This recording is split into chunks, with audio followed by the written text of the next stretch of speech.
All right, guys, what's going on?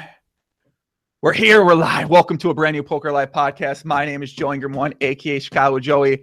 Joined today on the podcast by a young woman who we love to have on the podcast. I feel like people like hearing from her. They might love hearing from her. She might be their favorite person to have on the podcast. She might be a lot of male poker players girl they want to marry in poker. She might want to be many female poker players girl that they want to marry in poker. She might be the young woman known as Cate Hall, aka King Cate. What's up, King Cate? Welcome back to the podcast. What's going on? Hey, that was quite the intro. I'm gonna record that for my dating profile. Thanks. Wait a sec. You have a dating profile? Is that true?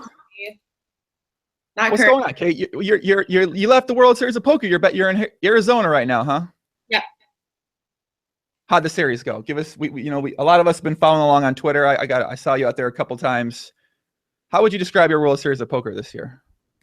The series was like not that great for me in terms of poker, which is the thing that I was out there to do, I guess. But I had a great time, and I think overall it was like a definite positive in life. It was just like an amazing time. It was like summer camp, but actually enjoyable. Summer camp, but actually enjoy it. Was it more enjoyable this year for you or last year? This year for sure. Because I didn't know anybody last year. And this year I had like a friend group going into it and also met a lot of people that I really liked. So the experience, last year I was just like, I knew a few cash game grinders from back home where I was, but I didn't know anybody who played tournaments, and so I was just kind of like bumping around on my own. But this year was awesome. Do you think maybe this having a big friend group may have impacted your poker in a potentially negative way? It's not a ridiculous question. I think the answer obviously should probably be yes, because you're probably just not as focused as you maybe should be when you're playing some of the events or playing some cash games. Yeah. I mean, there were like a few late nights where there shouldn't have been, but I sort of felt like by and large, I was more focused than I expected to be, and like was generally in bed reasonably early the night before tournaments and was focused. But yeah, it's got to affect it somewhat. I mean, there were some parties that I went to the day before tournaments, and yeah, I'm sure it did. But it was worth it. Yeah, I was gonna say, it sounds like you had a good time. We've been seeing some pictures you've been posting on Twitter over time. You posted one I think last night. Was that like the final picture of the summer, or was that with you and Sam and with Liv? Was that something that was like the going away party, or was that from earlier in the summer, like the highlight of the summer for you?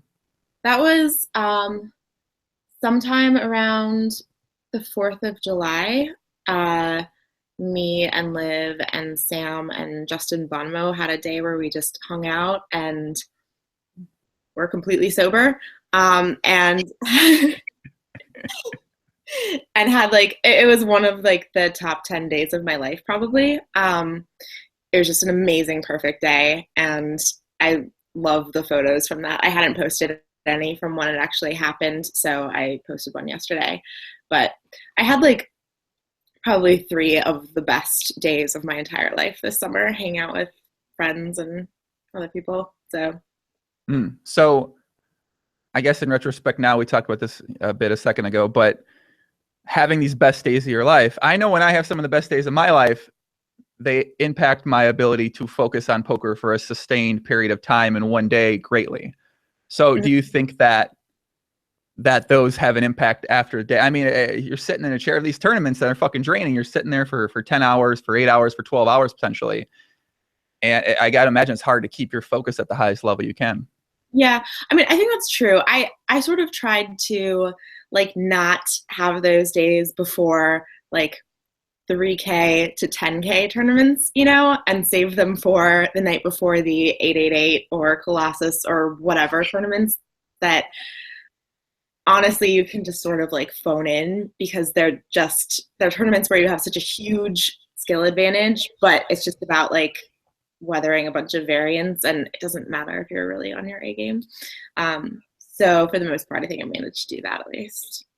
Yeah, I think that's one of my biggest challenges when I was in Vegas this year was just figuring out how to manage, hanging out with friends, playing poker, staying in a zone, having good time, seeing people while you can, because before you know it, it's July 21st and, I'm back home in Chicago. Now you're in Arizona right now, and you're not really in the same place as these people for a pretty long period of time. Yeah. Yeah. It's like your one opportunity to see a lot of people for the year. So it seemed like you were playing a lot of tournaments this year, though. I was surprised. Well, I played the first, when I got there, I played the PLO 3K 6 Max tournament, and I went deep in there. So I was like, I'll play a couple more of the PLO. I was already planning to play just the PLO tournaments, so I played a couple of those, and those are man, sitting every day. I don't know how people do it. They sit every day, 12 hours, 10 hours. They make day 2. Shout out to me. And yeah, I don't know how people do it, man. It's crazy. I can't believe they fucking do that for like a month and a half, and then they do it like that's their career. I don't know. It seems wild to me. It's pretty exhausting, but it's fun too. So yeah, it's kind of fun. Didn't you used to be a cash game player? Remember when you first came on the podcast, you were a deep stack Nolam and Hold'em cash game player, and then you went deep in a tournament. Now you're a tournament player, huh? I mean, I still consider like cash part of my identity, but it's true that I spend more time playing tournaments now. And I really don't know why that is. I think I sort of like got into tournaments because I wanted to have more visibility in poker, and like cash game players just don't have that. And that's kind of continued to be a thing. Like, just you can be one of the best cash game players in the world, and people don't care that much about you. I mean, maybe not like one of the very best, but you can be really good, and it just doesn't matter. So I've been spending more time playing tournaments. Like one of the very best. Yeah. I don't know. Yeah, there's no glory in being one of the best 5-10 Borgata regs in poker. There really isn't. And I've always said that I'm not going to be playing poker for that long. I still think that's true. I'm still planning to leave in like a year. And there are like things that I care about in the poker world and beyond that it would be nice to have visibility for, and it just kind of is worth less to me to be a cash game player. So at this point in time, how do you feel the visibility is for yourself in poker? It's high. I felt like a very like I was an object of attention at the World Series to an extent that sometimes made me uncomfortable. But it has benefits, and yeah, it's just like a trade-off. Right. Well, that's kind of the I mean, I feel like that was, one of the we go back to the first podcast we did. That was something we talked about, you wanting to get to that point, and with that does come those things where you can't really control the degree of attention that might be on you at periods of time, and at some point in time you're going to have a lot of attention on you. So it just sort of it kind of comes with the territory, doesn't it? Yeah, totally. And like, I think that I care less about people disliking me than most people do, and like negative attention. I still care somewhat. So there are times this summer where I felt like I was just getting so much negative attention, and it was really kind of overwhelming. But by and large, I think I'm able to tune out people who dislike me and just sort of do my thing. So it's not like extremely personally costly to me. I guess the biggest negative attention you got was probably something written about you in the Poker News article. I think it was like I can't remember exactly what was said in the article about you, but I think that was probably the point of where you were dealing with that the most this year.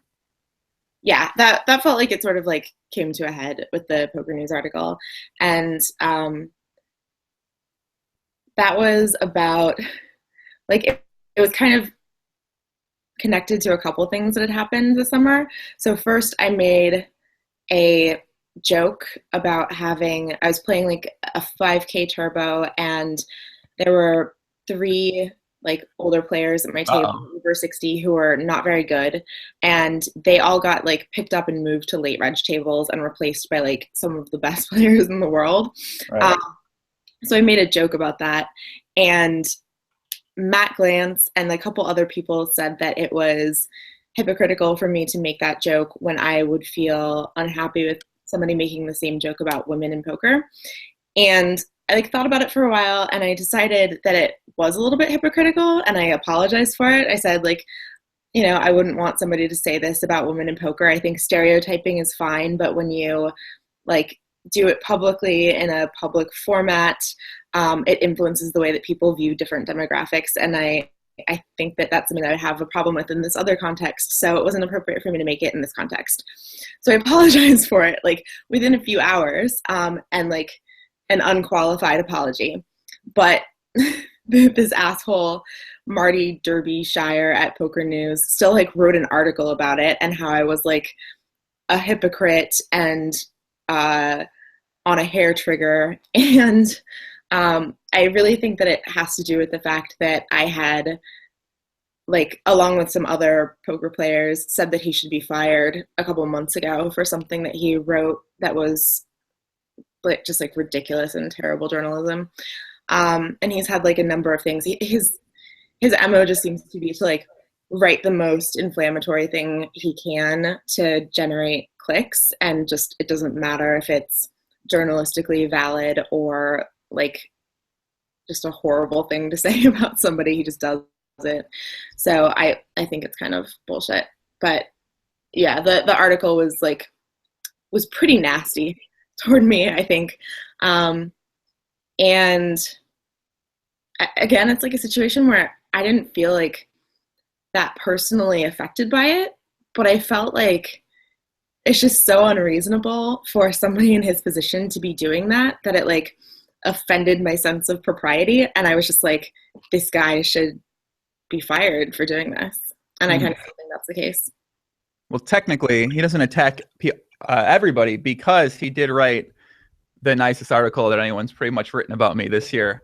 So I can't say he attacks everyone, because he turned my words that I gave to him after I busted out of the tournament and a Adderall state of mind one day into very, very harmonizing article. So I can't say that I've only read negative things from him. But so I guess speaking on what he said, so you think that for him saying that he should just be fired, though? That was kind of the thing I was talking with people about. I mean, isn't that kind of, he's allowed to write things like that, positive or negative about people, whether it's, I mean, why should he be fired though from that situation? Why should he lose his job? Well, to be clear, I thought and argued that he should be fired before this article came out, which is, I think, why he published the article about me. So it's not as though he said something nasty about me and I think he should be fired for it. Like, I thought he should be fired before this, and I still have that opinion after him like writing a nasty thing about me. The larger question, like, doesn't he have the right to say X and Y? Of course he does, like in a constitutional sense. But it just doesn't matter, because like his job is to opine on things relevant to the poker world. If he takes that platform and uses it to like defame people and write nasty, unfounded content, he hasn't like committed a crime. He can't be punished for it, but it's completely reasonable for people to say he shouldn't have this platform. He shouldn't be able to do this. So it's like an editorial decision ultimately, but it's one that people can affect by saying we don't like this kind of content, and that's right. completely reasonable. I guess that makes sense. I mean, if somebody says something about you, I mean, listen, if he says something about me, I'm sure I would have been, I would have, you know, I don't know, I probably would have said something meaner or something like that than maybe what was being talked about. But I mean, I guess that makes sense. You know, he writes that, you then can respond. You can say what, you know, whatever it is that you like, and you know, you think, yeah, have you talked to him in person at all? Have you guys like had any words, had any discussions, had a sit down at the Starbucks on the way to the fucking on the way to the pavilion room, and maybe spoke about this at all in person? No, I sort of stayed away from exchanging directly with him. He wrote to me and said, like, so people were criticizing him on Twitter and saying that he was an asshole. And he was like, guys, let's like keep the personal attacks to a minimum. This is like a substantive issue, which I just found hilarious, because he like was extraordinarily unprofessional in this article that he wrote about me. So I said like, yeah, let's keep the personal attacks to a medium that only you can access. And he responded and said, well, if you want the opportunity to respond in print and have access to the same forum that I do, I can like make that happen. So I said, sure, have an editor get in touch with me, and I just never heard back again. So I kind of think that it's the case that nobody is actually overseeing him, and he's just like doing whatever he feels like, and the offer to have somebody get in touch with me was an empty one. But it seemed a little bit hypocritical to me. So I guess after this was written, you know, I know that you were getting a lot of feedback, positive and negative, on social media. So I guess, you know, you took a couple of days off, or like what'd you kind of do after that happened? I don't think I took a couple of days off from poker, but my general tendency is I'll be like pretty active on social media, obviously. And then when something like this happens and things get a little bit too tense for me, and my actual in-person personality, and maybe you've seen this now enough to believe me, is actually like pretty introverted. Like I kind of keep to myself. I don't like talk to a lot of people. Oh, yeah. And like when people just see me on Twitter, they find that a little bit difficult to believe, but it's true. And so when things like this happen and I'm getting like more attention than I can really handle, and it becomes like a personal burden, I tend to just, you know, I'll go and play each day, but I will mostly hide from everybody on breaks and then just after the fact, and try to just like recharge so that I don't feel so overwhelmed by the amount of in-person attention that I'm getting. And that works pretty well. And I also like will stay off Twitter for the most part for those days. You seem to be performing on Twitter at a high level. I don't know, man. You're getting. It seems like you've got the Twitter formula down to like maximum interaction or maximum engagement with what you're saying, or like your strategy. Did you read a book? What happened? What happened in the past like 2 months? Did you and Crown Up Guy get in a fucking room and you guys were studying about how to get the most out of Twitter experience or something like that? The way I like to see it is my Twitter game has always been A level, and people are just now realizing it. I don't know, man. I'm pretty sure it's taken like a step up in the past couple months. I'm not sure. Honestly, I don't know what that means. But I've been on Twitter for like a year now. I sort of know what people respond well to and people don't, and it's not that hard. I don't know. Okay. You tell me. Michael Wolf says Kate read the applications of #poker Twitter for sure. You like poker? Have you been enjoying poker Twitter this summer? It's been, you know, it's had its moments. There's been some beefs. Surprisingly, you haven't really been in that many. I don't think you've really been in that many like back and forth, you know, like those Cate Hall type of like fuck. It's like you put two dogs in a room and they're just go like kill each other or something like that. I haven't seen you in too much of that this summer. It seems like you've kind of been staying away from those type of things. There've been like a couple. I think I've started to get better at recognizing when an argument is just going to be an argument and not actually productive. Like if it's just going to be two people being nasty to each other, I don't want to participate in it. I did have like a few times this summer where I really got into it with somebody. I had an exchange with another female poker player midway through the summer that was pretty heated, I guess, and that was like more of a back and forth. But you know, World Series poker Twitter is not really like the best thing because everybody starts out being really excited and happy, and then by the end of the summer, everybody is so miserable, and everybody's just like genuinely depressed and not happy with anybody who's doing well, and it just sort of it becomes a little bit taxing to spend a lot of time focusing on it. You mentioned a back and forth you got into with another female poker player. Is that pertaining to something that we spoke about the other day on Texting? This is you know, I've talked about it on the podcast too before. Like, I long had this policy where I was not willing to date people in poker, sort of on the theory that I've seen it a number of times where women do well in poker, and if they are dating somebody in poker, which is like the most natural thing in the world because we're professional poker players, that's like a huge proportion of the number of people that we interact with on a daily basis. But if women are dating somebody in poker, it like sort of doesn't count for other people. They'll say like, oh yeah, well, she's dating like this guy who has a bunch of bracelets, or this guy who has all the money. Like, if she wasn't doing that, she wouldn't be where she is. And I think that's a completely stupid, invalid way of thinking. But I also like didn't want to give people the ability to say that about me. So for a long time, I stayed away from dating people in poker. And then she posted something that was really explicit and sort of described this argument. Like, if you're a female poker player and you haven't already tried to sleep your way to the middle, let me know, and I've got this opportunity for you. And it just like set me off, because it's so ridiculous and so painful, especially to see it coming from another woman. Yeah. So you're talking about something that Jessica Dolly put on Twitter about that? So after you read that, and I remember we talked about this before on the podcast a couple times. So you decided from there that, well, maybe this approach that I've been taking isn't the GTO approach, and maybe I should actually find someone to get or date or get a boyfriend that might play poker. Yeah, I mean, that wasn't exactly the thought process, but I just sort of like let me prove something. Now it's time.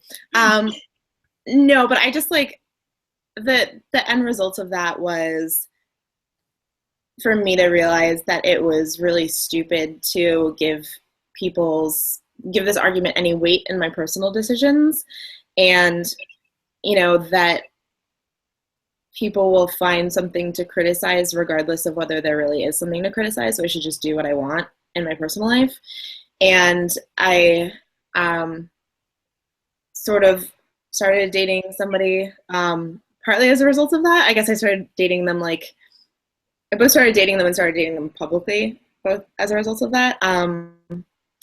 Because, yeah, it was somebody that I'd been interested in for a while, and I just hadn't acted on it because I had this idea that I shouldn't be dating people in poker. Interesting. Is it a public thing? It's a public thing, right? Yeah, it's not a secret. You're on the young guy grind or something like that, huh? Not as a matter of policy. He is a bit younger than me. Isn't he a lot younger than you, Kate? Well, I don't know. Define a lot. That's a good point. Okay. Do you want to say to the person? Yeah, I don't know. I mean, I don't know if you want to talk about it. You said you wanted to talk about it. I'm not sure how much you want to talk about it, though. I'm trying to talk about it. It's Ben Heath, who is a poker player. He's a young British guy. He's cool. I hear it. I bet when Justin found out, was he sad or? Justin Bonham. I don't know. It seemed from having on the podcast, talking to them, it seemed like he might have a crush. He might have a crush on you, Kate. I don't know. This might not be a secret, is it?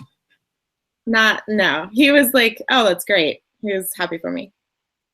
I like Justin, by the way. I never met him before this summer, but I really enjoyed the podcast with him. I like the type of person that he is, because it seems like he knows the way he might be a little bit. People are going to say some shit. People are going to look at it. It's because it's not something that everyone's like, but I enjoy that he can do that. He can own that up, and he can be like that and not be worried about what people think. So I really enjoyed spending some time with Justin, by the way. I liked him a lot.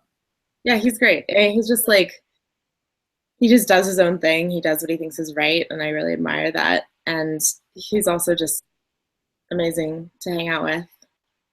Spent a lot of time with him this summer. She got a boyfriend. It's like an official boyfriend. How are you going to date someone that lives in England? Or London, or I don't even know how is that possible? I don't know. I'm gonna figure that out. But yeah. So it's one of those like vacation / Vegas loves that you get into, that where you fall into a something with a person, but then you realize, wait a second, we live in different countries. Well, I actually realized that we live in different countries before we started dating, so have that going. Yeah, I don't know. It's gonna be a little bit of a challenge, but he's in the country for like the next month, so that's nice. I'm gonna see him back in DC in a few days, and then we're going to the upcoming series of Florida tournaments. You see, this is why I try, because I already moved to a different country before for someone that I dated. So now I have like a policy. No, not a policy. I have something where I try not to get too wrapped up in a woman who lives outside the country. Another city, pushing the borders, but another country, I don't know, man. I just like, I've almost got there a couple times, maybe even this summer. Shout out to people in Vegas, but it just doesn't seem very detailed, because then one of you guys has to move out of the country, or you have to move to a different country. It doesn't seem like it just seems like it's more of a, like, it sounds good in theory, but it then becomes a stressful thing when you start thinking about the logistics of actually making it work and spending time with someone that you really care for and have strong feelings for. I mean, it's dating somebody who lives in a different country is not ideal, and dating somebody who lives across the country is not ideal. And if I could find somebody that I liked just as much who lived in DC, of course, that would be preferable. The problem is that I don't like people very often. I just like don't meet that many people that I want to date. And so I don't really have that luxury of being like, you are great, but I'm going to instead choose to date somebody who's great, who lives closer to me. It's just, those aren't the options that I have in my life. So okay. I guess the option is you just don't date anyone, really. You don't get very serious with anybody. Yeah, and I've done that, and I'm not really sure how preferable that is. Like, it's complicated to date somebody who lives far away, but if you really like them, then it seems like that's strictly preferable to just not dating anybody and not liking anybody. John Hart says dating someone in another country is perfect if you have an open relationship. I mean, kind of, yeah. Okay. Yeah, I could see that. My buddy Christian Harder's in the chat.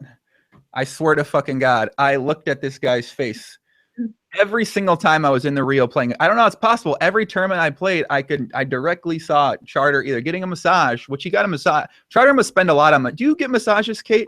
Sure, he does.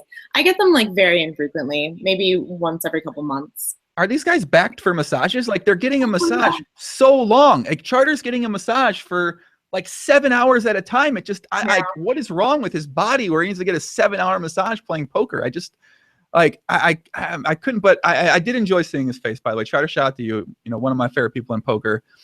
He says, can we get Ben on the podcast, Joey? I feel like we should. We're probably, I think we're going to be having Charlie Carroll is one of his best friends on the podcast here very soon.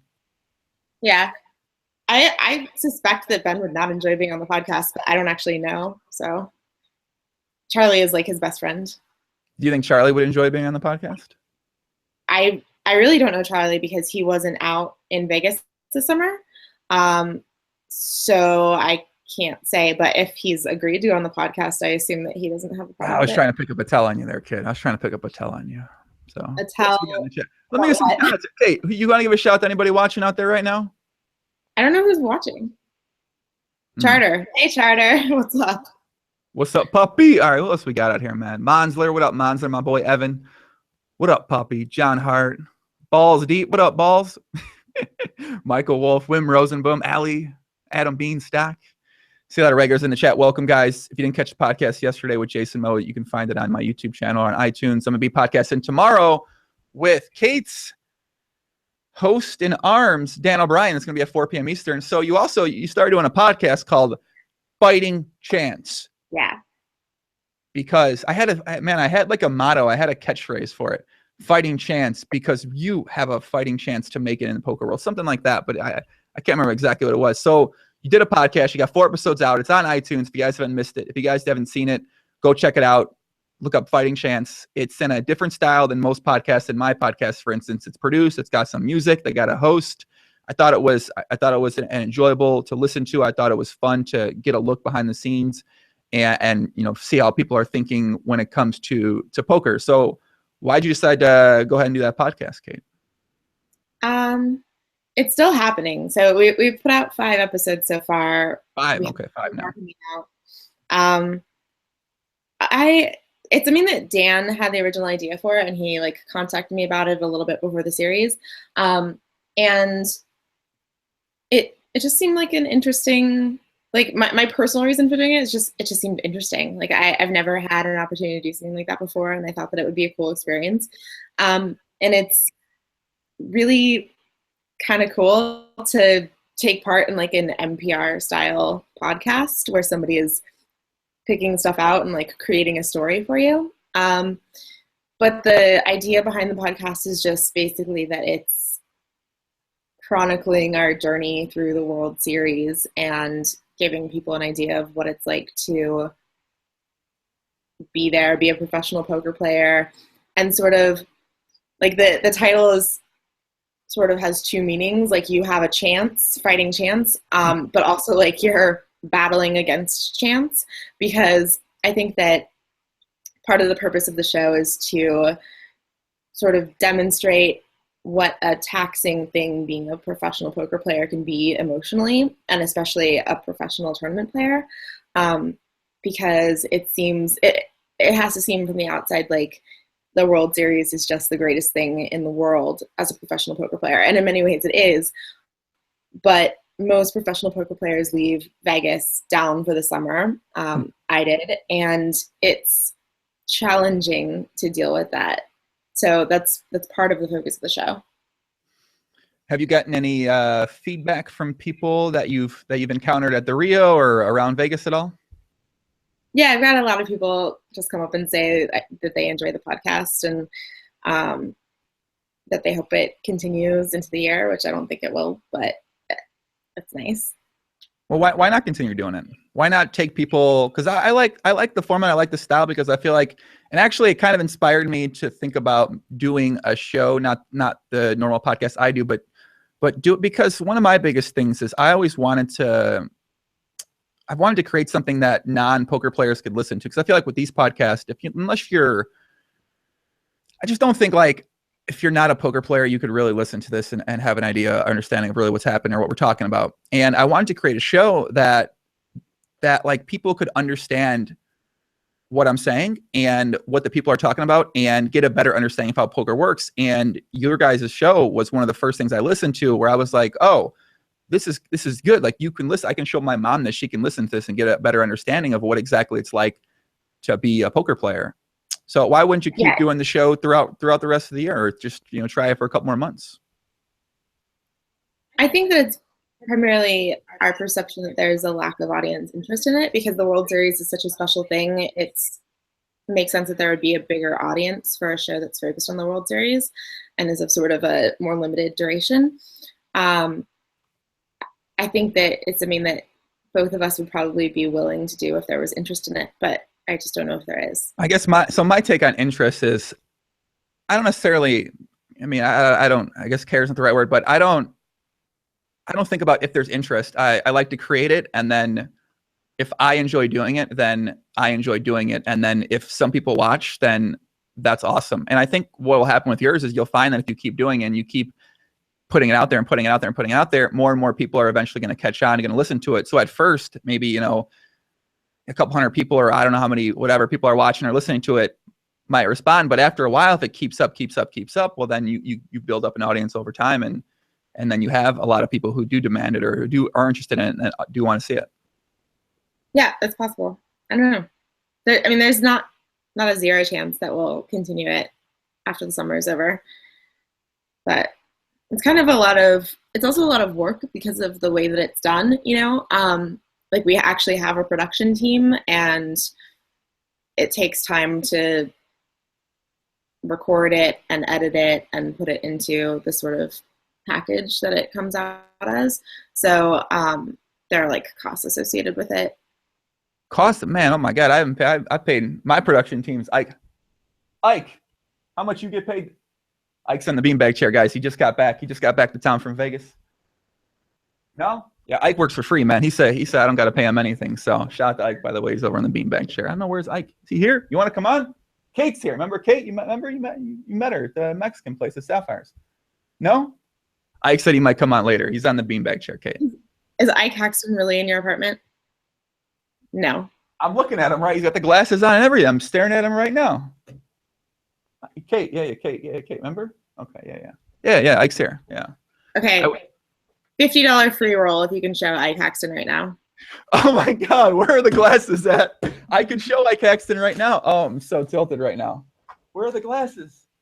No, well, I don't think I can because the Hollywood Haxton glasses aren't here right now. Yeah. Unfortunately, damn it, I can't show Ike. He wants to come. Bang bang, no pun intended. By the way, you got a chance to meet Ike. I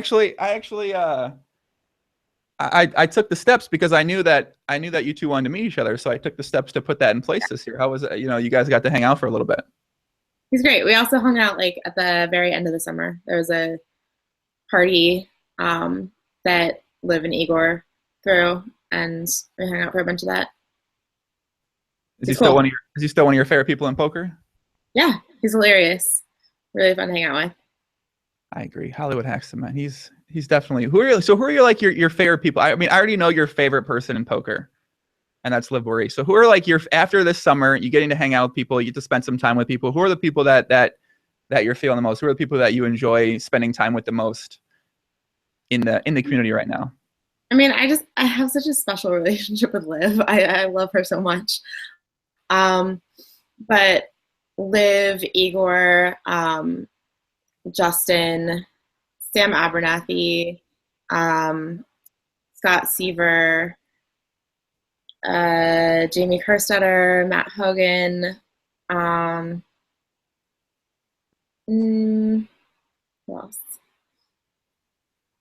I don't know. I mean, we have I'm going to Burning Man with the poker group this year, and I've met a lot of the people who are in that camp, and I think it's just going to be amazing. It's like those people, Ike, who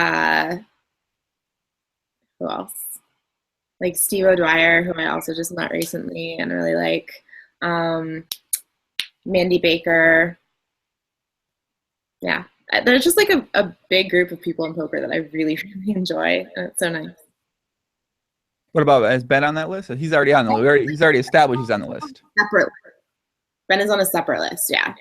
Who else is on the separate list? Ben is my favorite person to hang out with in poker.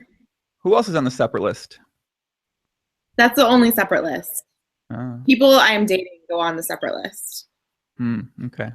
I mean, I got separate list. I understand what you mean. I got separate list. I got list, and then you got everyone's got list. So it just seems like the person that I'm dating and choosing to spend a ton of time with is like one of my favorite people in poker. Like, obviously.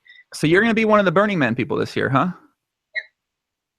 Oh boy. So you're going to come on the pod and start raving and write a 2,000-word blog post about Burning Man this year, aren't you? Possibly. I'm so looking forward to Burning Man. I think it's going to be incredible. I am not certain that it will be as transformative an experience for me as it has been for some people, just because I have recently reevaluated all of my life decisions, partly through the influence of drugs. So it seems like there's not that much more room to go in that direction, but I don't know. Who knows? You've been having your own personal Burning Man for a while now, it seems like. Yeah. I mean, that's how I ended up in poker, right? That's true. Well, will Kate, great question, Brad. I'm genuinely curious as myself. Will Kate try out the legendary Orgy Dome that we spoke about in the Justin Bonneman podcast the other day? I don't know. Try it out. Probably not, but might just go and see what's happening. I'm telling you, I ever go, I'm trying it out 100%. I'm getting in the action. I'm gonna find someone to bring in the action. I'm getting in the action. I gotta hop in once, just for the memory of it. No? The reason I'm hesitating, honestly, is I don't think it's going to be much of an orgy. I think it's just going to be a lot of couples having sex together, like next to one another. That's how I've heard it described before. So it's not like so different. Maybe you got to go at like 3 a.m. once it starts getting real ratchet in there. And definitely like late at night. Let me see. Okay, so we talk about poker a little bit. It doesn't seem like poker has really been I mean, I guess it's been a main focus, but how main of a focus do you think it's really been this summer for you? I think it was still the main focus. I mean, I played a ton of events. I don't know how many, but easily over 30. And I had 8 World Series caches. I felt like I was, my level of play varied throughout the summer, as is probably natural. But when I was playing well, I thought that I was playing by far the best poker that I ever have. And that's because I spent like a month and a half leading into the World Series doing nothing but study, and study like 10 hours a day. So I think that I was really well prepared for it and pretty focused on it. I didn't have the greatest results, but it's not because I wasn't trying. It's just because I was failing. Right.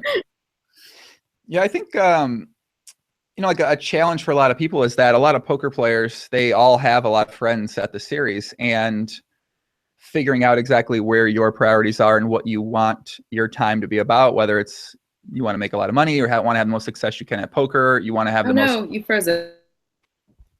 I froze? Okay, I got you back. All right, am I back? All right, I am back. Perfect. Okay, so I think figuring out from poker players what exactly they want their poker experience to be about, whether it's making money, having good results, getting a lot better. And it seems like that's like figuring that out is an important thing to having success in poker, having extended success in poker, and being able to manage and potentially sacrifice some of those fun and exciting life moments for poker is a quality and skill, I think, that allows people to have the ultimate level of success they could potentially have in poker. Yeah, I mean, I had some like great times with people this summer. I think that I was really quite focused on poker by and large, and I was in the kind of situation where I talked to a friend maybe near the end of June, so like 2/3 of the way through the series, and said that I was feeling really burned out because I was playing at least one event a day, and playing like 12 hours of poker a day. And he was like, your results are not going to be good for the rest of the summer if you don't take some days off. So I basically forced myself to do that and to skip a few events near the end, which I really didn't want to do because it was my first summer in Vegas, and I just felt like I'd spent so much time preparing to be out there and to play, and I didn't want to waste that opportunity. But I took a few days off in July, and I think that was probably good for me overall. Yeah. There was one event where, I don't even know if I should say this, but I had an event that I sold for at markup at like 1.2, and I had just started seeing Ben, and I just felt like I played terribly as a result because I was distracted.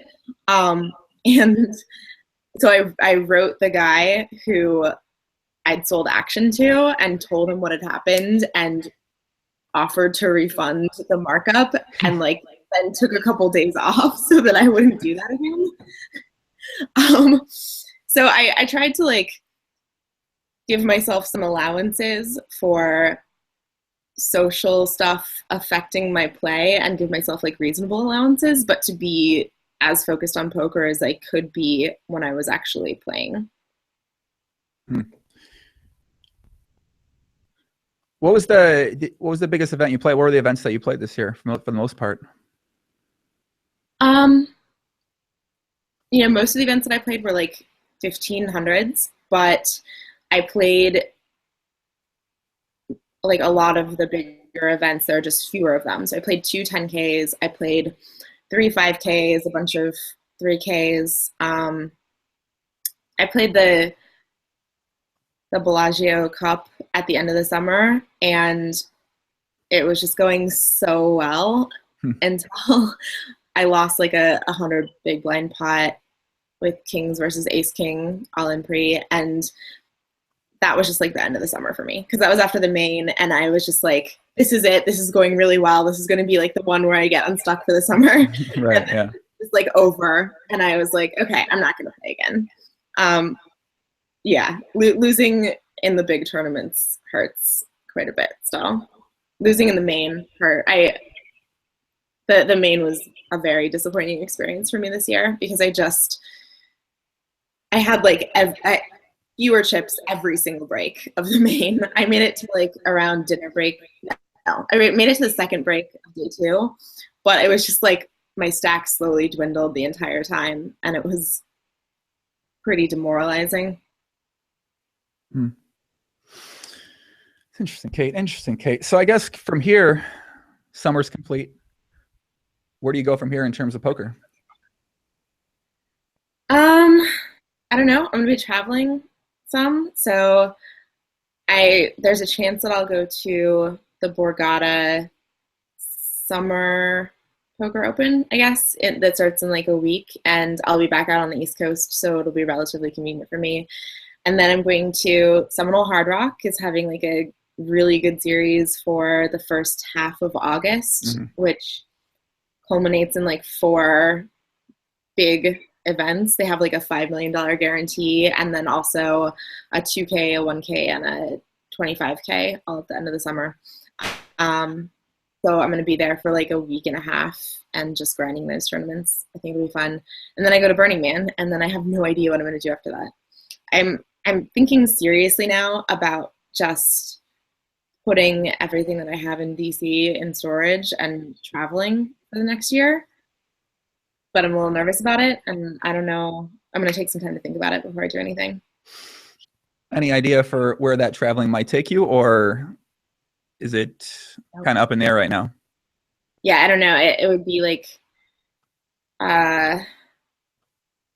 traveling the circuit here to some extent. I'd like to travel more overseas, like especially because I think this is going to be my last year in poker. There are sort of places that I want to travel that I haven't had the opportunity to yet, and I want to do that. I'd like to go to Aussie Millions. I'd like to go to South Africa, which they have a WPT there, and Right. a friend has some involvement in it, so I'm thinking about doing that. EPTs. Sounds like it could be fun, Cate. Sounds like, oh man, sounds like it could be fun. I feel like the cost on all those things I understand why the tournament players charge markup now on some of these things, because I don't know if it's supposed to pay for expenses. I don't think it is, but I know some people look at it that way. And the cost of traveling to these events, especially overseas, it has to add up over time for a lot of people.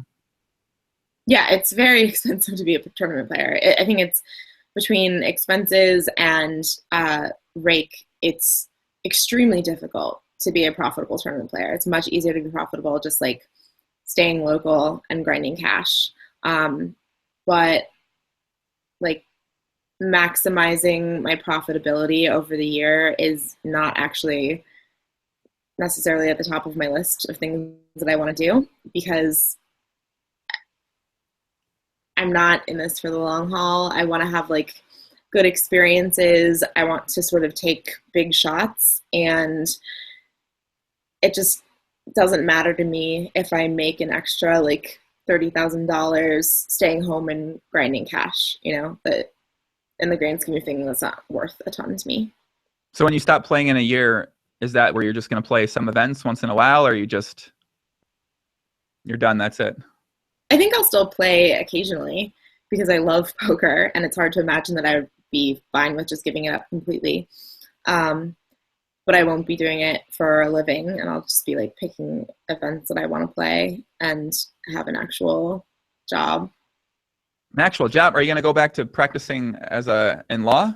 No. Are you going to be What are you gonna do? What's give me a hint. What does it involve? I think the most likely thing is to do something in effective altruism. I have my reg patch on. Oh, okay. Uh, yeah, there's a number of different directions that I might go. The thing that interests me most right now is safety related to artificial intelligence. So I think that I might, like, there are some degree programs that are relevant to that, and I might do one of those, but there are also just positions that I think I could use my law degree for and wouldn't need to go back to school for, so those might be better. Not really excited about the idea of getting another degree at this point. So I guess Craig said economist, some sort of economist type of thing. Probably not economics. I thought at first that I would be doing like an economics degree, and it just sounds not that interesting to me. And it also seems like increasingly it's not really the area where effective altruism is lacking resources, because there are a lot of people with economics backgrounds who are interested in it. And it's not really a high priority target, but it's still a possibility. More likely I would be doing something with policy work, which is, for that, it would be helpful to have a law degree. So are you thinking about working with reg or with something similar to reg, like something in the space? Yeah, more like, so reg is basically an organization that funnels contributions from poker players to other charitable organizations. I think it's more likely that I would be working with one of the like targets of reg funding than with an organization like reg, because I'm interested in doing like the end of the line work of actually working on policy and the things that require funding, as opposed to the part of effective altruism that's gathering funding and channeling it to appropriate sources. But I've worked some with reg this year, and I think that I will be getting more involved with them in the next year at an organizational level. And it's a really fantastic organization. I thought about taking a job with them last year, actually, but I just think that my interest is more focused somewhere else, and also like the personal resources that I have would be more effective somewhere else. Interesting. I'm reading some of the chat from our favorite, one of the favorite people in poker, Jason Moe, right now. Did you see, what did you think about Jason Moe? He during the ladies event, he said, if any women want to buy action on themselves or for other people, let me know. And then he booked a bunch of action against women in that tournament. Yeah, I thought that was, I didn't have any really negative reaction to it. I mean, I think he did it to like troll people, which is sort of his thing.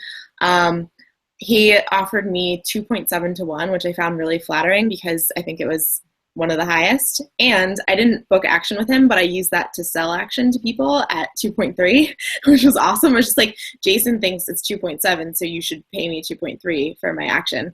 So I ended up like making money off of it. So thanks, Jason. So I guess him doing that, it is whatever. It doesn't matter. It's not a big deal. I mean, I genuinely don't think so. So he did it obviously knowing that people would think that he was a dick for doing it. I could be wrong, but I don't see anything like particularly problematic about it, because he obviously like cross-books men for events all the time. He offers to sell men more of their action. The fact that it was a women's event, like, he's basically saying that women have less of an edge over other women than they think they do, right. Which is, I don't really know how to like take that as it's either an insult to a few good female poker players or a compliment to the general player pool of women. And so it just doesn't matter to me. Yeah, so I didn't think that it was really that bad. And also like the prices that he was offering, he's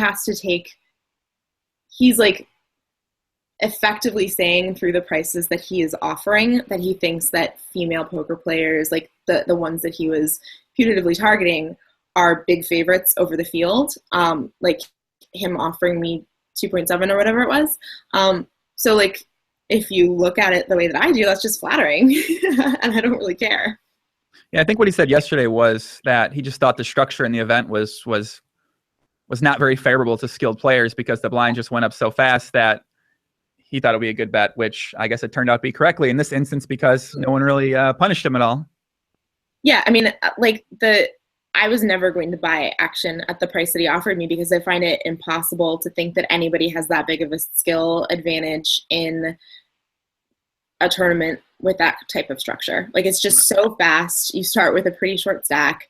It's just really hard to be that big of a favorite. Right. So I didn't think it was insulting. I thought it was realistic. Are all the 1K events, do they have the same structure as that event did? I think so. There might be a couple that are like the little one for one drop has a special structure where you get twice as much in starting chips, but I think that all of them basically start with 5K starting chips, and yeah, similar. What a shit structure to give to the ladies event. I mean, that's like because I mean, I feel like that's a lot of events that a lot of women, that's all they play. They probably just play the ladies event. They don't play any of the other events throughout the series. And their introduction to the World Series is playing this turbo fast structure where you don't even get any play and you're at like 30 big blinds in a couple hours. Yeah, I mean, it's not ideal, but it's sort of like the alternative would presumably be to have a higher price point with a better structure because they charge an amount and rake an amount that's appropriate for like winnowing the field down at a certain rate.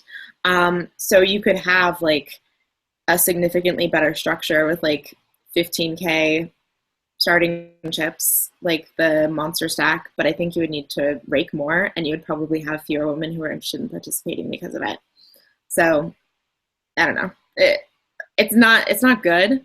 I wish that all events had like better structures than that because it just seems like not really the results seem not super tied to poker skill, but whatever. It's a $1,000 tournament. I'm not surprised by it. Did you notice any difference between the way that men were treating women, talking about women this year as compared to in the past before you've kind of helped to lead the reformation of the way that women are treated in poker? I don't know. It's so hard because like my experience is just my experience and it's very limited. Like you just can only collect so much data as a single person in poker. I felt like my experience was a little bit better this year, but that could so easily just be that everybody views me as hypersensitive to the issue and is on their best behavior around me. So I just don't know. But it does seem like more people are talking about gender issues, not always in a positive way. There are a lot of people who are really, really tired of talking about it. Like, for instance, Justin wrote a blog piece earlier in the summer about microaggressions, and I feel like that just sadly turned into a big joke in the poker community. And I was disappointed by that, but people are at least talking about these issues. So I shouldn't be using microaggression as in a joking form. I don't know. I mean, I feel like it's just a fucking. I don't even know. Is it a real phrase? Is it a made up phrase? Where does that come from? It's a real phrase, and like, I was surprised that people in poker hadn't heard of it by and large. I had a discussion with a bunch of people earlier this summer about whether there was a better term for it because it just like is not a term that lends itself to being taken seriously, but it's a real thing.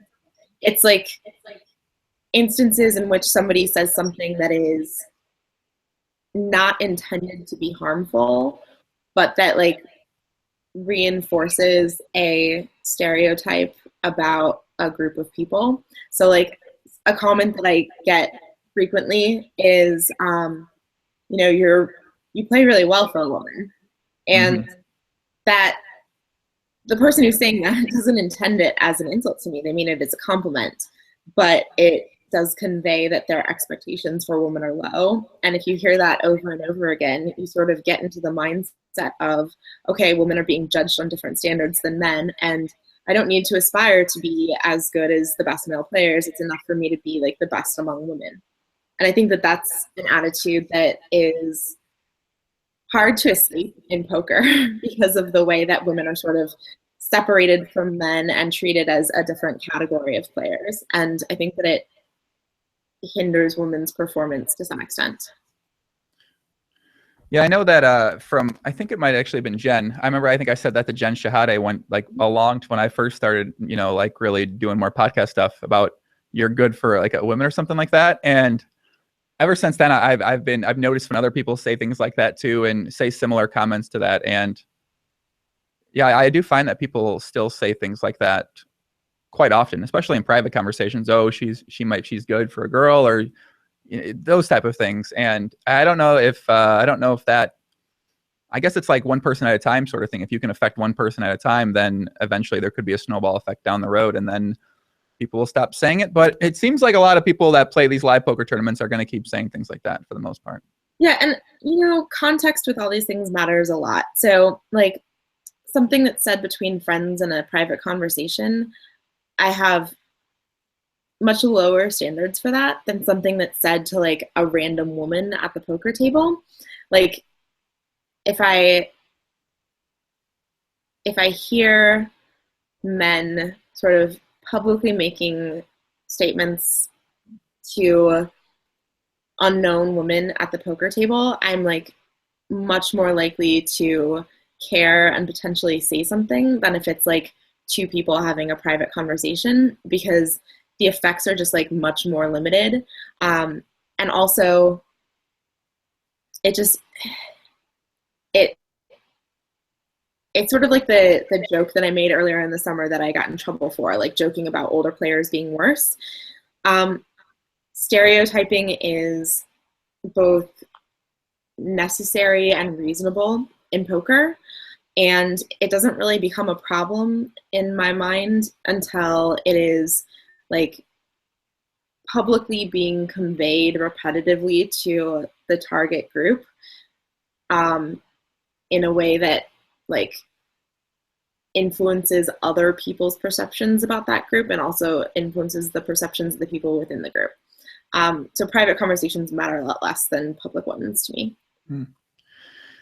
So if I was walking, I thought about you. I was, don't ask why.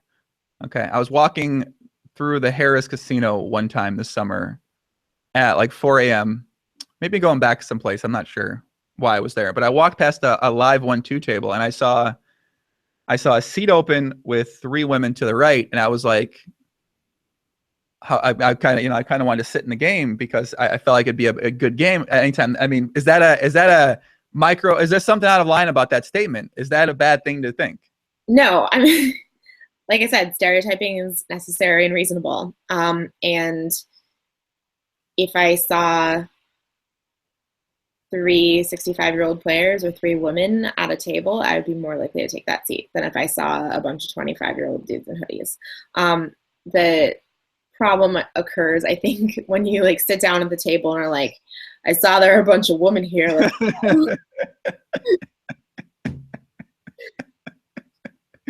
oh my God. That seems out of line. Okay. So that part would be out of line. All right. Okay. That makes sense. I was actually, do you know any women that play PLO, like play PLO cash? Ite, Esther Taylor Brady, is awesome at it.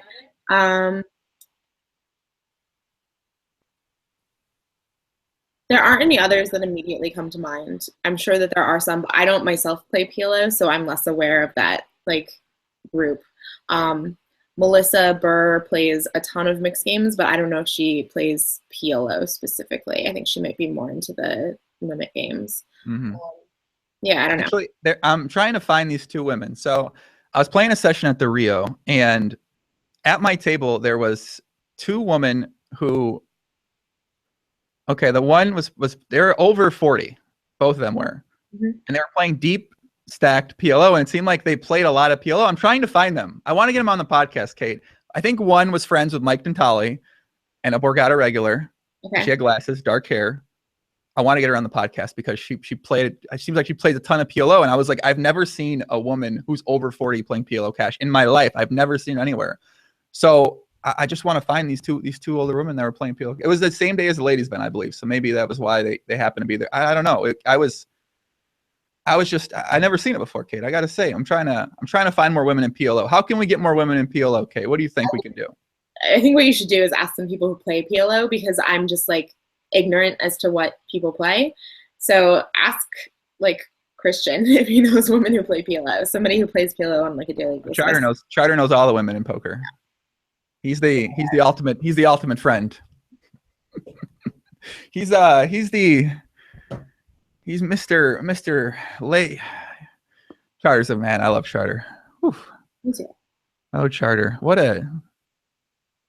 He's got an approach. He's got a strategy. I like his strategy, man. I like his approach. Andrew McLeod said, isn't it true that a few women take poker as seriously as a profession? What? Isn't it true that few women take poker as seriously as a profession does, so having the perception that a woman likely isn't as good as a well-established professional is reasonable? It seems like there are like a few different questions mixed up in that. So one, having a perception that women are less likely to be skilled at poker is probably not problematic in this context for the reasons I described. Like, just statistically, it's true. It's also true that there are fewer professional poker players who are women than men, and it's like hugely lopsided, like 97 to 3% or something. Mm-hmm. And that's true of the rec player pool as well. My like personal belief, and it could be wrong, it's just based on what I've seen, is that the average professional female poker player is somewhat better than the average male professional poker player. Not just like the very, very top, but like everybody combined. And I think that makes sense because the barriers to entry for women are more significant than they are for men. So there's like more of a filtering effect where if you're like not doing a little bit better, you're less likely to stick with poker as a woman. I think that the average female rec player is probably not as good as the average male rec player. But I just don't know. Remember, it seemed like you were very much about the idea of helping to empower women in poker, or provide like I don't know if a role model is the word, but maybe like a role model at potentially maybe get to that point in poker.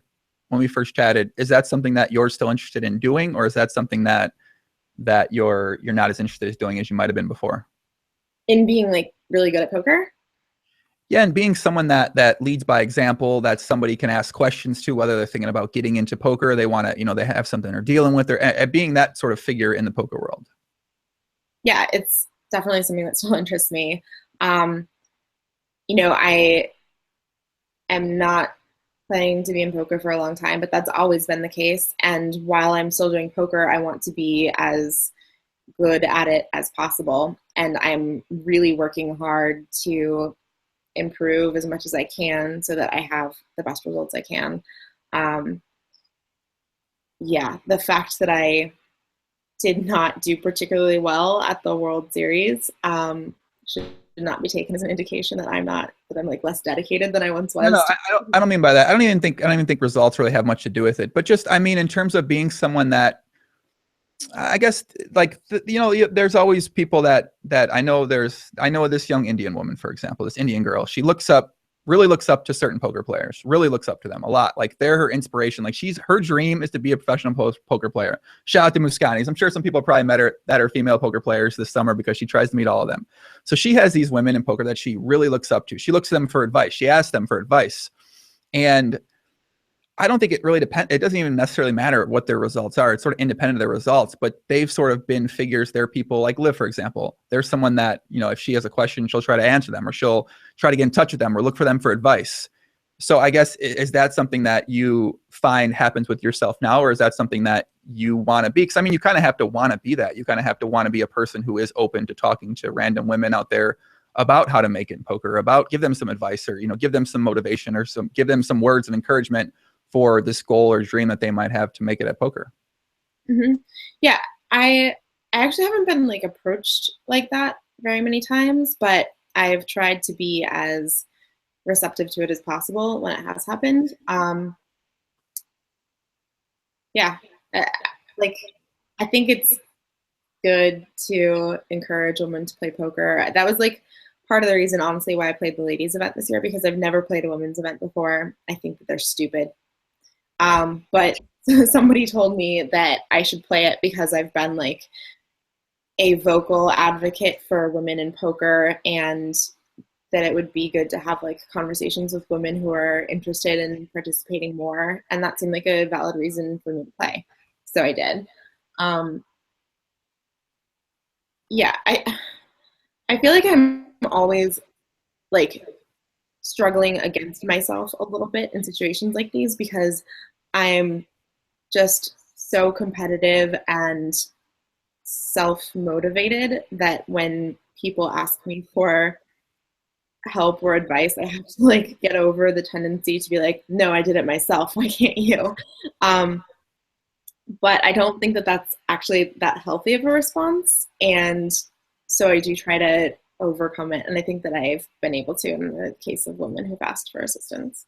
Interesting. Let me see what else I got here on my list. I want to talk about some like more of the fun things. What were the fun moments of the summer for you? Okay, you mentioned you had 3 of the best nights. So what was some of the fun moments, the memorable moments you're going to take away in the future here of what happened during your 2016 World Series of Poker? I mean, the day with friends was really good. I had another one at the beginning of the summer before the series even started, where a group of us, again, completely sober, went to Circus and a Cirque show. And it was just like one of the most fun days ever. I think like part of it was that I have such a thing for Hunter S. Thompson, and it was kind of like a throwback to Fear and Loathing in Las Vegas, going completely sober to Circus and playing games. And then the last one is sort of like more private. Okay. I gotta put this on Snapchat. I forgot. You on Snapchat, Kate? You ever use Snapchat? Never used it. I don't have it.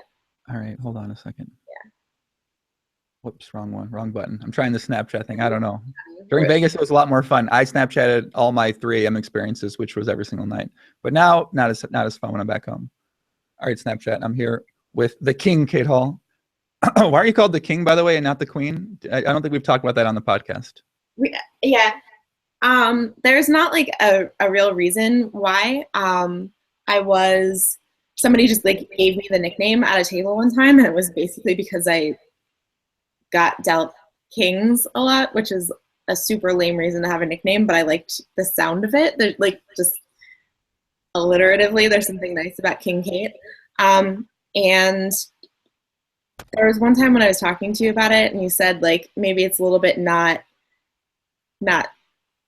sexism approved because it should be Queen Cate. I wasn't sure if it was Cate Hall approved, correct? Yeah. I sort of like have the tendency to ignore all linguistic distinctions between men and women. So female actors, I call actors instead of actresses. Waiters. Like I just use the gender neutral noun for basically everything.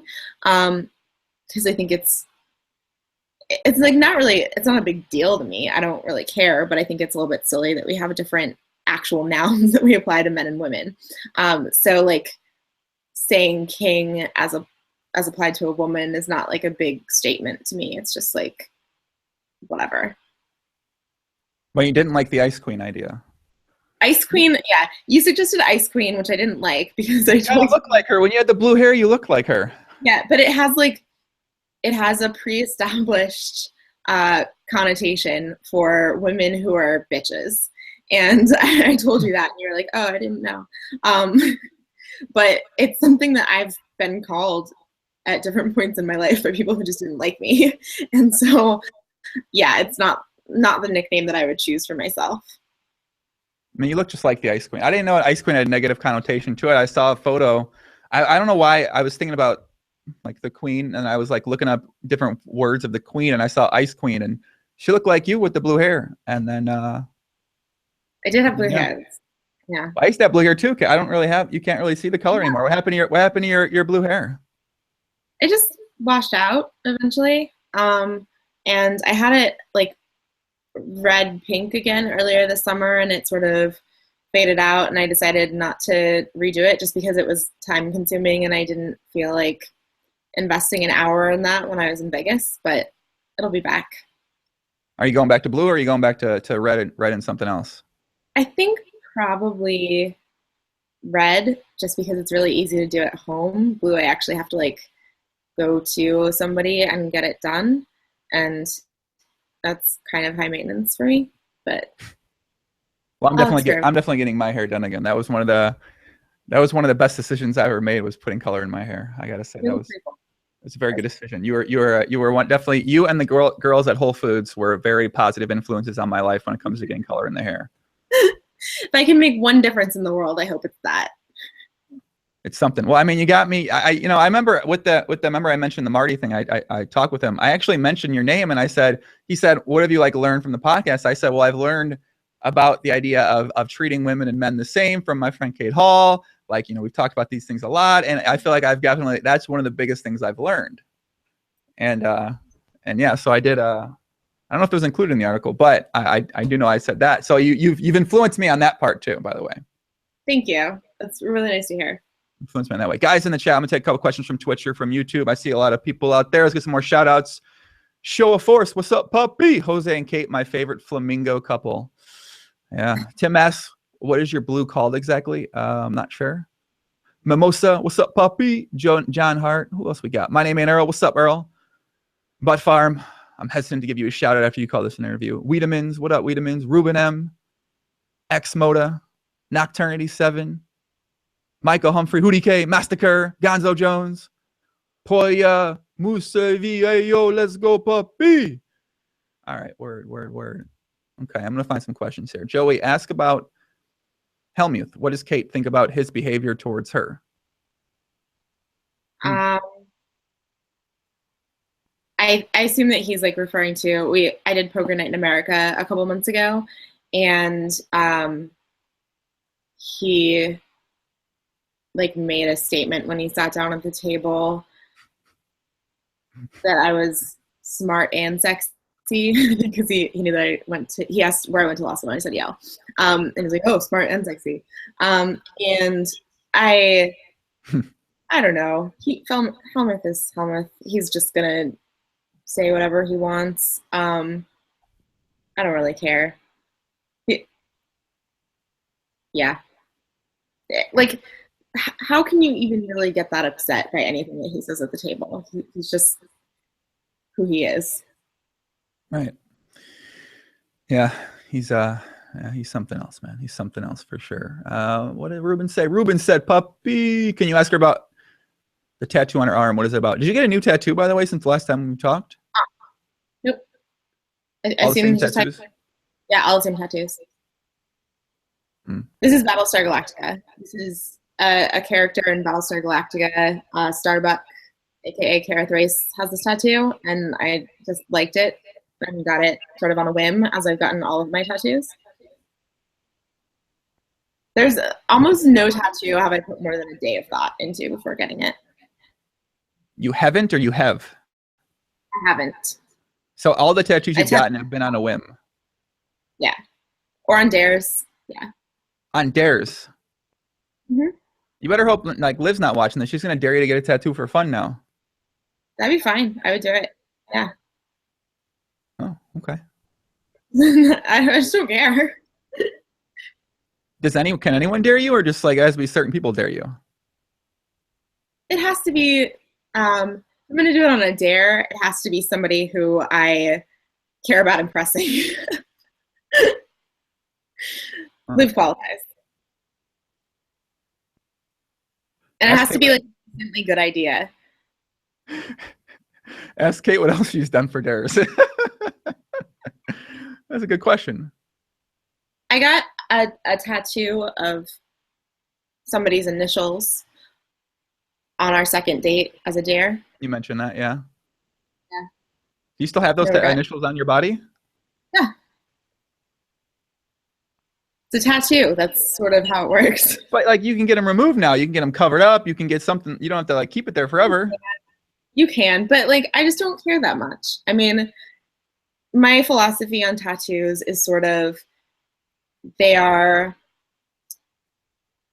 a monument to a time in your life where you felt excited or enthusiastic enough about something to want to get a tattoo at that particular moment. And so if you feel differently about them later, it's not like a thing that you should regret. It's just like, I don't know, because I don't put a lot of time into planning them, I sort of get every tattoo with the expectation that I will not want this tattoo at some point in the future and will like regret it in that sense. But as a result of that, I've never really regretted any tattoo that I've gotten, because it's like, well, at the time I was like excited enough about this that I thought it was warranted, even knowing this. So that's like an exciting thing in itself. That seems fucking crazy. Get a tattoo on anywhere, because on a dare, I mean, it's gonna be with you forever. I mean, I guess that seems crazy. I just don't care that much. Damn, man. All right, fuck it. I'm gonna try. If somebody dares me that I know in the real world at some point in time, I'm gonna get a tattoo too. I mean, I got one already, but I'm gonna get another one. Yes, that's the spirit. I'm gonna get another one. I just don't know. I don't know what it's gonna be though. I don't know where it's gonna be. I don't know what it's gonna be. Do I still have to play a Nolan home? I played a Nolan home tournament, by the way, in Vegas when I was out there, but it wasn't together. We talked about playing one together, but I think we decided on another idea instead. Yeah, we made a bet like the second time that I was on the podcast about who would win the World Series main event, and I had Joe McKeon, and he won. So you were supposed to play a no limit event, and I don't think it counts that you played one while you're out there, because you didn't even tell me before the fact that you were doing it. You were just like weeks afterward, we're like, oh yeah, I played in the limit event. But I wanted to be able to like sweat you and make fun of you during the time that you're doing it. Otherwise, it's like it just doesn't have the same reward as the bet I was expecting to have. So yeah. Well, you still owe me. We got some time. Tournaments. I can't even fucking. Oof. You got to fold for 3 hours, 4 hours sometimes. It just is crazy. Yeah. You fold 4 hours, especially knowing you fold 4 hours, you go all in with jacks, you lose ace king. That's it. I'm like, what do you mean? That's it? I don't know. I mean, I don't know, whatever. Champ says, that makes sense. That's a good explanation. Good to see someone who can live at the moment and not have regrets. Thanks. There you go. Joey to Mush, ask Cate where she sees herself in 10 years and will poker be a part of it? I don't think so. Yeah, I mean, poker might be a part of it in the sense that I'll play casually, but there's a less than 1% chance that I'll be a professional poker player in 10 years. Less than what? Less than 1%. There's a chance you could be a professional poker player in 10 years? Less than 1%. I mean, like, if I win the main event next year or something, like if I have extraordinary success over the next year because of luck, I can envision a world in which that makes sense. But it would take an extraordinary sequence of events for that to be a possibility. And like less than 1% could be like 0.01%, or it could be 0.1%, or it could be 0.0001%. I just don't know. I haven't like thought about trying to quantify it, but saying it's less than 1% seems safe. Wow. I hope I'm not a professional poker player in 10 years. I hope I'll be a professional, a lot of something else. I don't know what though. I mean, like what poker has a second boom and like all of a sudden there are hundreds of thousands of terrible players playing poker and it's an easy way to make money again. Like 1% is a very low probability. Actually, and that's a really good point. And that's totally within the realm of possibility, because at some point in time, if online poker becomes more mainstream legalized on a wider spectrum in the United States, well, then you're gonna have a lot of bad players playing online poker. And I mean, I think that's what people always talk about. Online poker's dead. Well, it's kind of dead for a bunch of different reasons. I think the biggest reason being is that you've taken out some of the biggest countries in the world from playing online. And that's why that's the reason why. Amongst other reasons, sure, other reasons have sped up the process for now the player pools that can play together, but like that's the biggest reason why. USA can't play. France isn't on there. Italy's not on there. Spain's not on there. I mean, you know, you got even some of the Middle Eastern countries where some of the high stakes donators, they can't play on there anymore. So that's why online poker is where it is right now. Yeah. You don't play more online poker, right? You don't even play it at all. You don't plan on playing it at all. I haven't played at all. There's some chance that I will do a little bit of it during one of the big tournament series in the next year. Partly because I would independently enjoy the opportunity to travel to some of the places where online poker is legal. And I think it would be just a good experience to have. I'm not delusional enough to think that I could be an online winner at this point long term, but it doesn't mean that playing like a single series would necessarily be a bad idea. So I might do that. Something just came to my mind about someone said about Valerie kind of shout to Valerie, what's up, mommy? Says if an amateur wins main event, there might be an explosion. So something was being said about the last woman standing.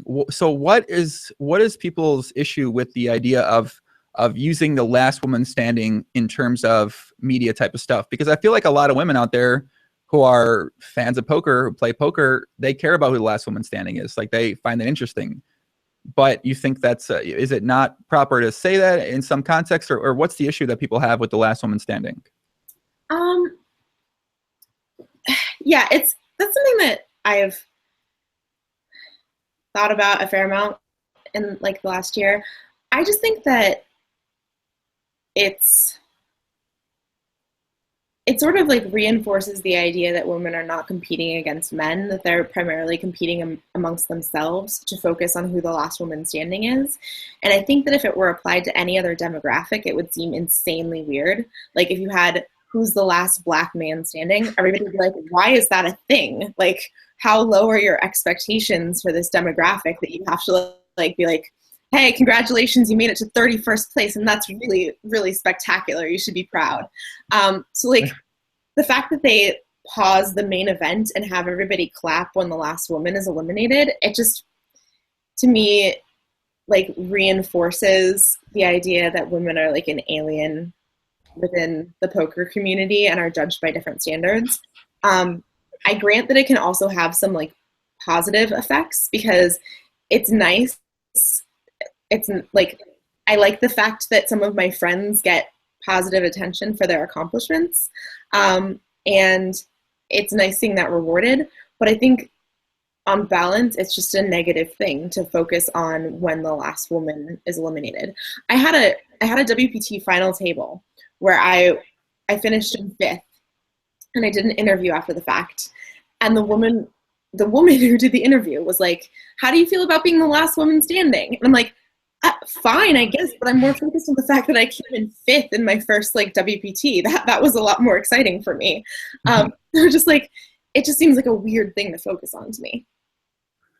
Seems like the WPT is kind of behind a little bit on some of the yeah. On some of the. They hired a Royal Flush guy, didn't they? They got a guy in there now, I think. I heard that. I actually haven't seen anything about it, but I heard that that's true. I might have to start taking some issue with that. I don't know. I don't know about this Royal Flush guy. That was their response to my criticism and other people's criticisms of the institution of the Royal Flush Girls. And it's sort of a surprising response and strange. But I guess it's better than nothing. At least they're trying to do something about the fact that women are consistently sexualized and objectified in their tournaments. Anders says, I agree with Kate's point about it being weird to have a last black man standing would be weird, but it would be equally weird to have a black man's event. But Kate doesn't seem to have a problem with the ladies event. Why isn't it? No, actually, that has historically been my objection to the ladies event and why I've refused in the past. But the counter example to that has always been women participate at very low rates. This is an event that encourages them to participate in poker more.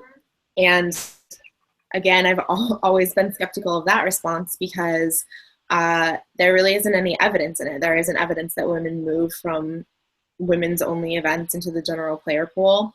So I have some real reservations about women's events, and I think that they are a problem for exactly that reason. My decision to play in one, notwithstanding that, was just based on conversations that I had with friends where they said, like, having you specifically play in this event would be good because you're like one of the top female players, and it's nice if people are going to be encouraged to play poker, it would be helpful to have like a top female player in the mix, and to have them like have that experience. And also, like, you've written a lot about gender issues, people might want to talk about that. So those seem like valid reasons for me to participate in the women's event this year. But I totally agree that there are problems with it, and I'm not sure what the right answer is, whether it's a good or bad thing overall. Firefight says they have the seniors event and women's event, and not coincidentally, that's because seniors and women are the two most discriminated groups. I guess so. Okay. Yeah, I mean, I don't know. that's probably true. It's probably true that they also participate in lower numbers than you would expect given their like representation in the overall population. So there are like a number of reasons why you can have both types of events. I think that the women's event is kind of a problem. And also, like, the seniors event is similar, where it like pattern matches to the thing in sports where you have special divisions for women and for older people. And it's because they are physically incapable of competing on the same level as men. And so when you see the same thing in poker, even if there's a different justification for it, it feels internally like it's being done for the same reason. And so it feels like a tacit endorsement of the idea that women or older people are not capable of competing with young men. And so, like, those are the reasons why I think it's a problem to some extent. I don't know, I think it just gets a lot of people playing poker, playing these events that wouldn't play the events. It might, but I just don't know, because like people say that and it's intuitive that it would do that, but I've never actually seen any evidence that supports it. I've never rarely have I even spoken to a woman who plays general events and got started playing women's events, so I know that they do exist. So it's like an open question empirically to me whether women actually participate more because they have these women's events, or they could just as easily participate less because. Well, maybe it's that they wouldn't participate at all, but they play the event, but they might not play other events, but they still like poker, play poker wherever it is they play poker, but they want to play this event. Like, this is what they look forward to throughout the year. Old men, I mean, the seniors, the super seniors, this is like, that's the only event they might play throughout the year. And then they play the home game with their friends in Colorado or something like that, and they come out and they play that event. Like, that could also be the case. They play that, they play the daily deep stack sort of things, but they don't play any actual events except that event specifically for them. I mean, again, like, that's totally plausible to me. The alternative, which is that they see that there's this separate event, and so they think there's something about the general pool that is less welcoming, or that I'm less likely to be like competitive in, and so they only play these events, whereas otherwise they might play more events. Like, both explanations are sort of equally intuitive to me, so it's an empirical question, and it's one on which we really don't have any data. So I hesitate to say, like, yes, this is a phenomenon, when the other thing could just as easily be a phenomenon, and we have no way of knowing which is true. Right. I guess it's sort of an impossible thing to find out, really, because the events do exist and we can't make them not exist. I mean, we could make them not exist potentially and then see what happens, but that's sort of impossible to know. Yeah. One more. What is this one? Does the environment at the women's event feel significantly different than playing at a generic World Series poker event? Elantris asks. I did feel like there was sort of a different feel to it. I only lasted like 3 levels, so I might not be the best person to ask, and it was my first ever women's event.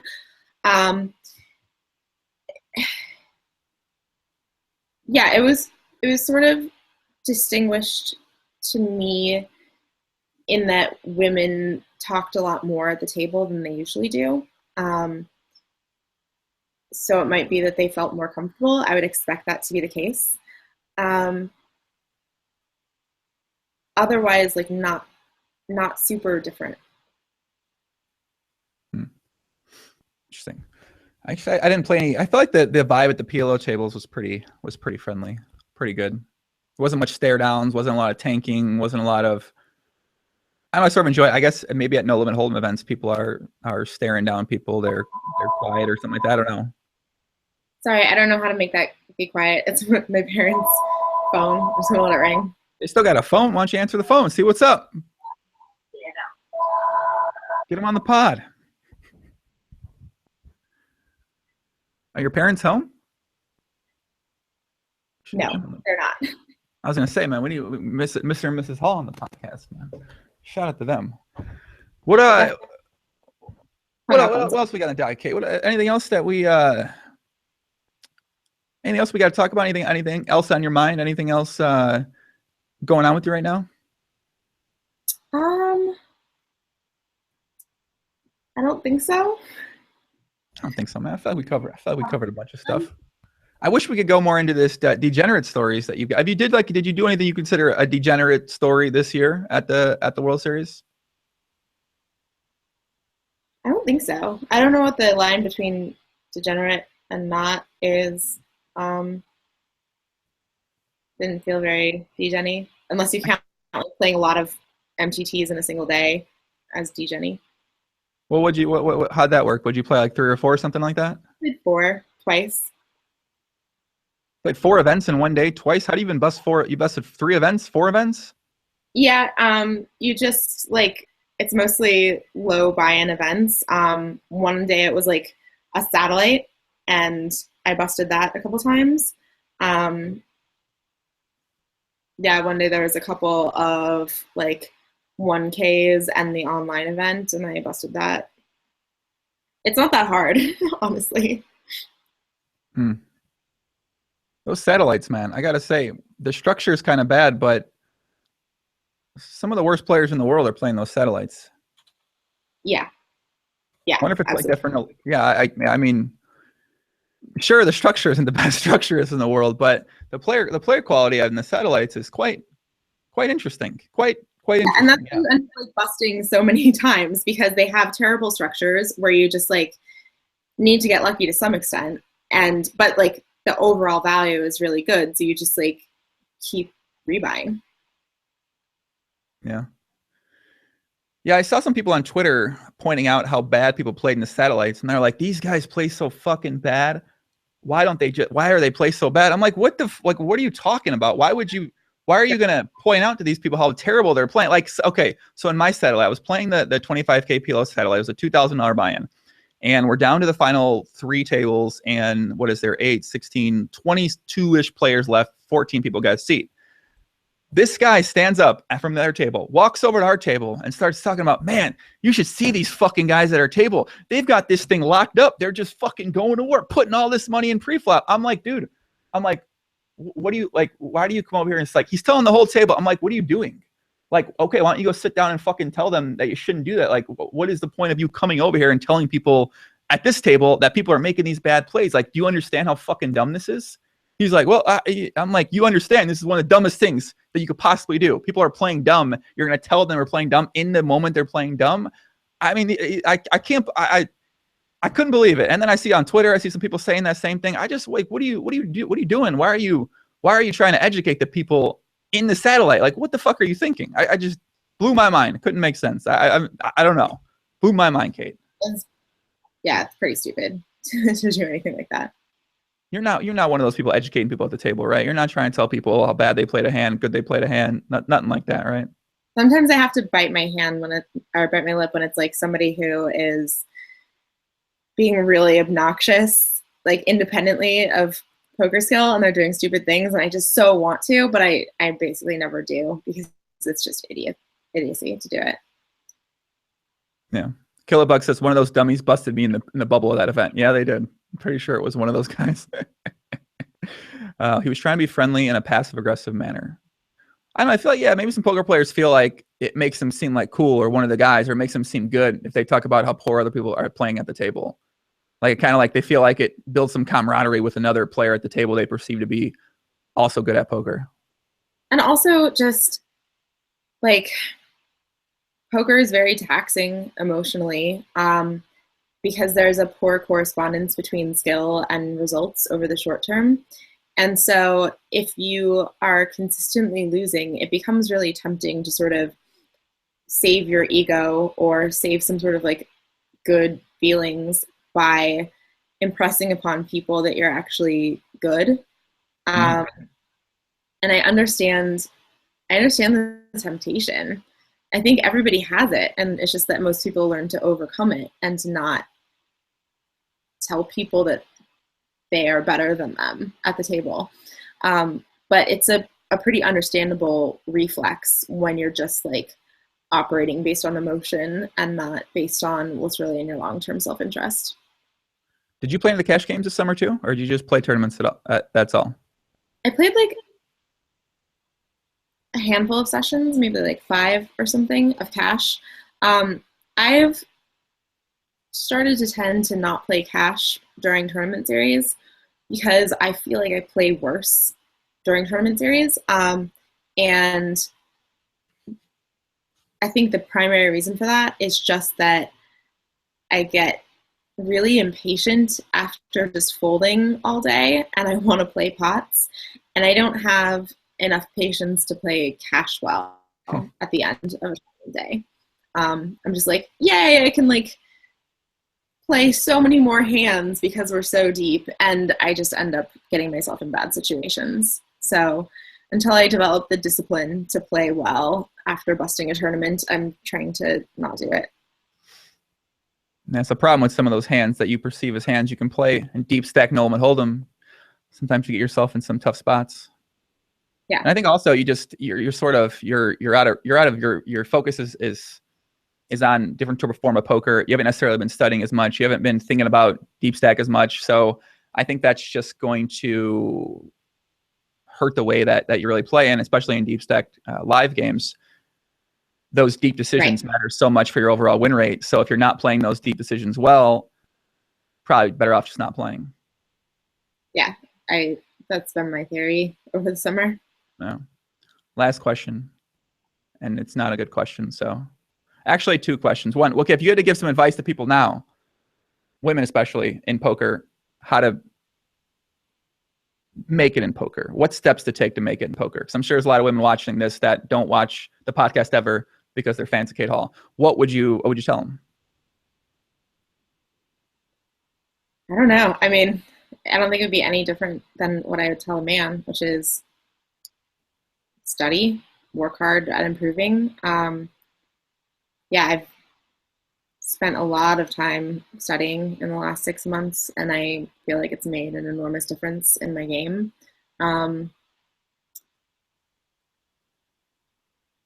Yeah, I mean, that's kind of it. There's nothing specific to being a woman.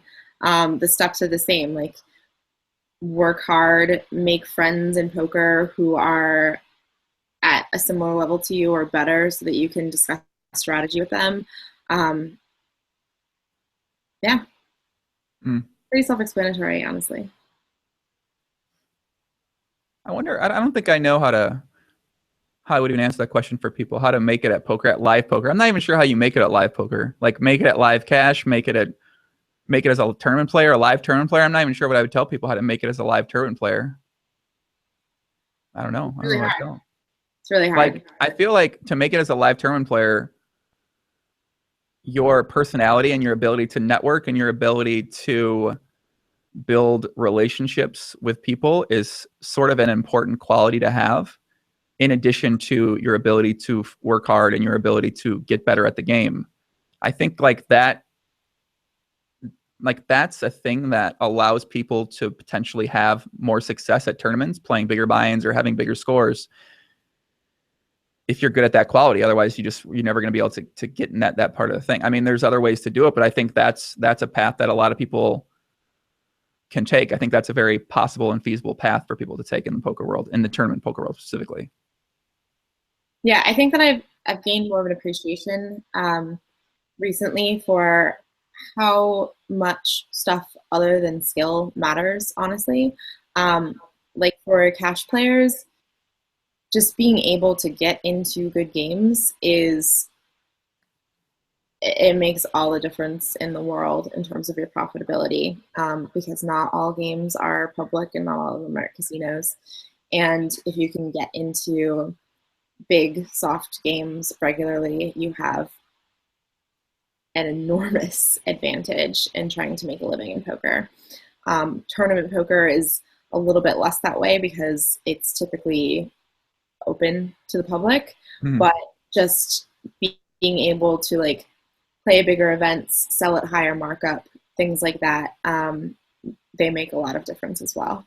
Kind of as a snowball effect, because if you can get yourself to play these higher events, and then if you happen to cash in those or just playing the events, well, now that makes it easier for you to sell action, because you say, oh, I played this event, I cashed for this. Like it's sort of this effect where even if you take a complete, you find someone that's going to back you for a 5K event, for instance, and maybe you only get 20% of the deal. Well, if you end up cashing that event, now goes on your resume. You put that out to sell action to people. I mean, I don't even know what the GTO approach would be if you're a tournament player to try to make money for yourself. Like if the goal is you want to make money for yourself, you want to have a bankroll for yourself. Like what do you think people would do? What do you think people should do if they're a tournament player? Like what do you think is the best way to go upon doing that? Assuming that the obvious answer is, well, play on your own money, build it up. But maybe that's not even the obvious answer. Yeah, I think that probably part of the answer is to select events in part based on the amount of markup that you can reasonably charge for them, like your perceived advantage over the field, because being able to charge markup allows you to play bigger events and play things that you are not yourself rolled for, which has sort of a cumulative effect in tournament poker. Fucking tournament poker, man. I don't know. Earl says, what did Earl say? Earl talked about, he said that you congratulations on changing the culture in poker in 1 year. I believe he said something like that. If that's true, then thank you. I think you've changed the culture around here on the podcast. So that's sort of what I know the best. So I think podcast culture you've helped to have an effect on. I don't know. Wait, so is BGG is not a bad thing, right? Big girl grind. If we got love for the big girls, we got love for the athletic girls. Are those out of line? I don't really care. Okay, good. Shout out to M Poker Dong, Gonzo Jones. That's it, man. Who do you think I should get on the podcast that I haven't got on yet that you'd like to see?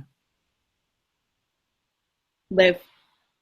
All right, I talked to Liv, and she said she wanted to come on the podcast. I talked to her at one of the Canada Day thing. She said she wanted to come on. She's dope. I'm excited to have her on the podcast, man. She's cool. I think she's one of the coolest people in poker. Absolutely. Well, you obviously agree with that. You guys want to get married and stuff like that. Yeah. Who else? One more person. Have you had Scott Seaver on? Not Scott yet, no. You should have Scott on. He's like the most interesting person in the world. That Scott is pretty interesting. He's so out of line, it's insane. Yeah, I think he'd be, I mean, obviously he'd be fucking highly entertaining. Yeah, you should have him. All right, those are the two. Guys in the chat, that's it. I'm out of here. Be back tomorrow with Dan O'Brien, Cate's podcast, Compadre in Arms. If you want to find Cate, follow her on Twitter at Cate Hall. You can also find her podcast on iTunes. Search for Fighting Chance, where she talks about how she is fighting for her chance in the poker world. Yeah. During the World Series of Poker. And didn't hook up. No, tranny. What is this chat talk? Oh, the chat's a lot of lying from like regular users these days. No transvestite, no TGG in my life. That might not be true. Actually, I can't say that for certain. That's it. Cate, much love. Thanks for coming on. We'll be following along with you. I hope that your future trips work out well. And I hope that your relationship has success. And I hope that we don't find you in any more beefs on Twitter, although those are fun to read. We hope that you can. I mean, they're kind of fun. Never mind. Either way, I'm either way on those. I'm either way. You want more beefs, that's fine. I'll enjoy watching them. So, but that's it, guys. Thanks for all the comments. Thanks for all the questions. Be back soon. Much love. Adios. GG. See you later. Papi.